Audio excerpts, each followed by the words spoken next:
Hi there, and welcome once again to another video here on the Outdoor Station. And this time we're looking at the Sil Mini Peak, the siliconized version, the newer version I suppose of the two, the earlier version being the standard Mini Peak, which was made from PU Coated Nylon. It's a bit hard to try and describe it very briefly, so I hope the contents we're about to show you explains the actual details of this tent, and then if you want more information, do have a look on the Backpacking Light website. So let's have a look at it. The Luxe Mini Peak has proved to be one of the most popular tents in the last few years, with numerous people, solo backpackers, bushcrafters, and cyclists, cycle tourers. The other version of the Mini Peak, because that's still a current version, is the Sil Mini Peak, which is a few modifications, if you like, for the traditional Mini Peak, made from siliconized nylon fabric as well, so it's fractionally lighter. You're looking around 1.2k for the entire shelter, which is 710 grams for the outer skin and 418 for the inner nest. And of course you can use it without the inner nest, which is one of the reasons why it's a very popular tarp tent for people who just use it with a pair of walking poles linked together. So what we're going to do is, we'll put this one up completely, I think. It's a fairly straightforward tent. Really there's only sort of 4 pegs and the pole, and the rest of it all clips to itself. Which is one of the reasons it makes it so popular. As you can see, I'm holding the complete unit here, so you can imagine once you split the inner and the outer down into 2 separate amounts, it becomes a very, very small lump in your storage system, in your panniers or in your rucksack. So let's put it up and see what you think. So I've just pegged out the 4 corners roughly to get the right shape for it, 4 pegs. And I'm going to use a pole, 2 walking poles that are linked together, 2 Mountain King walking poles that are linked together using the Backpacking Light 14mm linking section, which just locks tight. And I've set that at 137 centimetres, which seems to be about the right height for the shelter I found over the years. So, inside the cap of the shelter, there is a little cup, which is designed obviously to take things like walking pole handles. And first off, that's not bad first time round. Like anything else, you just pull it out, give it a little bit of tension. So now what we're going to do is tidy it up. There's quite a few pegs involved in giving it really good shape. There's a reasonable number of guys, 3 guys around the outside. I'll do the guy in a second to give you a little bit more headroom inside. So that's the pegs done, and one for the front as well. The door is a single door.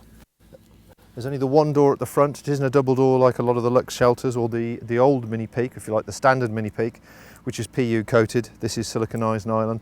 It's just got the 1 door at the front, but obviously both sides of the door will open out. And then if you peg out the guys, it'll just give it a little bit more body and headroom for you, and obviously weather protection as well. And fairly generous guys, as you can see. And on either side we've got a little stiffener, which is a bit firmer, a bit stiffer than the traditional Mini Peak model, and that will give you that ventilation there. But as I say, you've got a double zip, so you can actually have the vent open at the top, the door slightly open. Do you know what I'd use to keep that open? If you go into a fishing shop, sometimes you can get the fishing line that's wound round a sort of a very narrow H-shaped plastic reel holder, just for usually for kids at seasides. I'd get one of those, get rid of the line and just tuck that between there, and that would force that open, giving it a bit of ventilation. That's what I do. So coming to the door, I'll open both doors, and you can see straight away it's a very generous shelter, and you can see why bushcrafters in particular, fishermen, cycle tourers, you name it, like this shelter, because obviously once you drop the inner nest down, particularly if you're a cycle tourer, you can probably get your bike in there especially if you take the wheels off and just cut it down in size if you're a bit worried about security. But as I say, I've just literally popped it up with those few pegs to see what it's like. Now, as usual, I like to show how much space you've got. It's 6'2". I'm down and I've got a good foot or so headroom there, and there's a good foot at my feet end as well, so you can get an idea of how big it is without the nest. Now, the nest itself simply clips to a hook, a little receptacle hole up here at the top of the shelter, and then it clips into 4 of the little circular plastic clips in each corner, and they're all held together by shock cord. So I'll quickly clip that in and you'll see what it looks like with the nest in place. So the inner nest is now in place, and all it consists of, as I say, is 4 hooks with shock cord on them clipping into the 4 corners. Well, 2 halfway through and 2 in the corner there, and 1 in the top here as well. And obviously, as you probably notice on the outside of the shelter, there's a tab at the top to hang it from a tree should you wish to do so. So you don't necessarily have to have a pole in here. Now, the actual inner nest itself makes everything slightly smaller. As you saw when I lay down inside the shelter itself, there was plenty of room without the nest. But inside the nest, I find that my height, 6'2", on a deeper sleeping mat, I'm going to have the material either slightly in my face or obviously a bit of pressure on my feet. So once again, sub 6 foot should be fine. If you're over 6 foot, well, you're just going to have to put up with it if you need the mesh.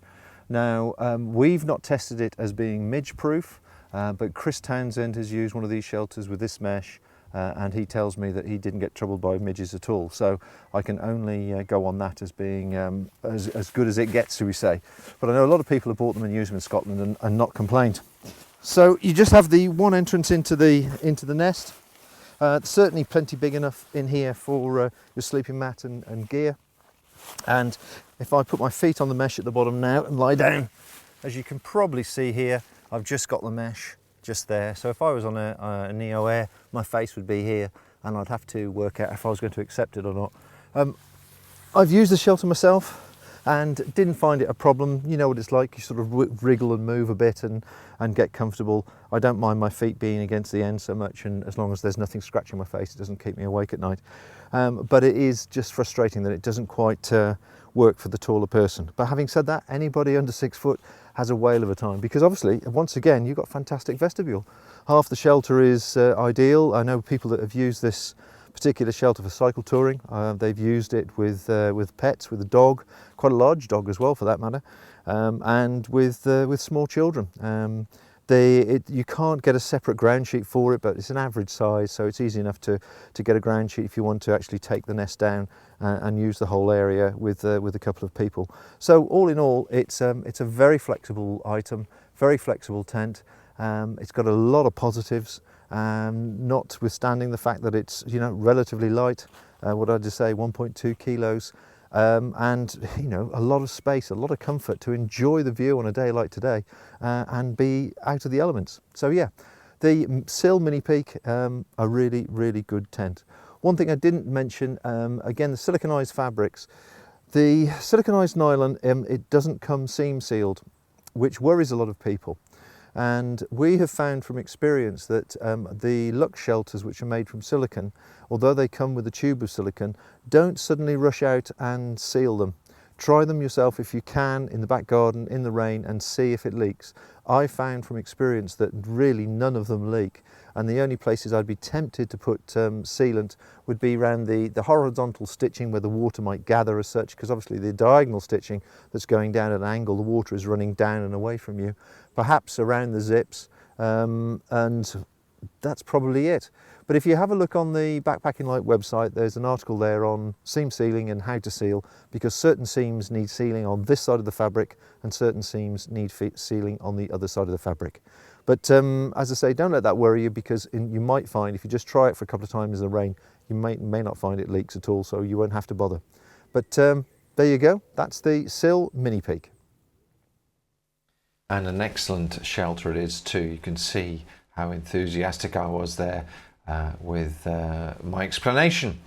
So let's have a look in detail at the Weights, etc. Just a reminder, obviously it's siliconized ripstop nylon fabric, very respectable 710 grams on the fly.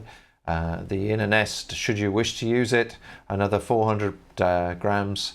And then the pegs, those pegs which are supplied aren't the best pegs in the world. I swapped mine for titanium pegs, which I found to work perfectly with the shelter, and it saves a bit of weight. But yeah, 1.2 kilos, you know, what else can you say? Excellent value for money, great weight, lots of features, great comfort, plenty of space. And of course, like the Hex Peak tent, you can actually drop the inner down, and therefore it gives you a lot more space in there, so you can sit on top of your sleeping material, and then when you're ready to go to bed, if you need to, you can clip it back up into place and obviously get into your sleeping bag. So that is that one really. Pretty generous unit. Of course, as mentioned in the video, is available at backpackinglight.co.uk. Extremely popular tents. They sell out very rapidly, but we try and get in them on a regular basis as soon as they're available. So that's about it. I hope you come back and have a look at some more videos when they're ready. And well, thanks for watching. Bye for now.